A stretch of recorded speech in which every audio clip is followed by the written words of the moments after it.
Goliath est important. Shalom bien-aimés dans le Seigneur. Notre méditation du jour s'intitule Goliath est important. Deuxième partie.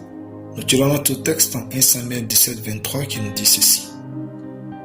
Tandis qu'il parlait avec eux, voici le Philistin de Gath nommé Goliath s'avança entre les deux armées.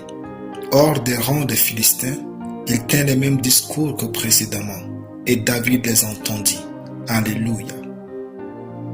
Un véritable enfant de Dieu est un problème pour son problème. La Bible dit « Nous sommes la lumière du monde » Matthieu 5, 14a. Sachez que Dieu aime les problèmes. Ils font éclater sa gloire.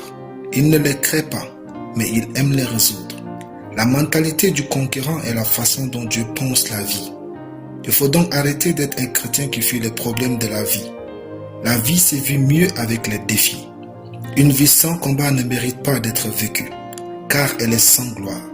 Nous sommes arrivés à une saison de la vie où c'est anormal de ne pas avoir de problème. En effet, nous sommes dans les derniers jours de l'Église avant son enlèvement. Quand Goliath a parlé, David les entendit. Et David n'a pas accepté ce que ses oreilles ont reçu. Ceux qui réussissent regardent de façon particulière ce que les autres regardent de façon ordinaire. Ce moment de sortie de Goliath était ordinaire pour la troupe de Saül, mais pas pour David. Le succès appartient à ceux qui trouvent de la différence dans un moment. Si un moment n'a pas de différence, ils apportent ce qu'il faut pour marquer la différence. Améliorer un moment de la journée permet de saisir les opportunités déguisées de Dieu. Vous ne devez pas accepter de faire quelque chose ou de vivre un moment sans différence. En réalité, le succès se bâtit à l'intérieur, dans la personnalité, dans la façon d'être et d'entendre le monde qui nous entoure. Le succès, on ne le reçoit pas en cadeau, on l'attire avec son homme intérieur. David avait un homme intérieur différent. C'est pourquoi bien qu'il ne soit pas de l'armée et hautement gradé, son homme intérieur n'a pas accepté ce qu'il avait entendu. Ensuite, il s'est levé pour changer la situation. Les gens qui réussissent saisissent les informations avec une passion unique. Ce que les autres trouvent commun, ils le trouvent différent.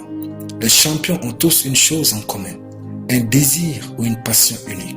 Jusqu'à ce que vous trouviez anormal ce que les autres trouvent normal, vous ne pouvez pas réussir ou vous distinguer. Alléluia. Prions. Merci Père pour ta parole. Je déclare que cette passion unique de mon cœur se révèle et me guide au nom de Jésus. Amen.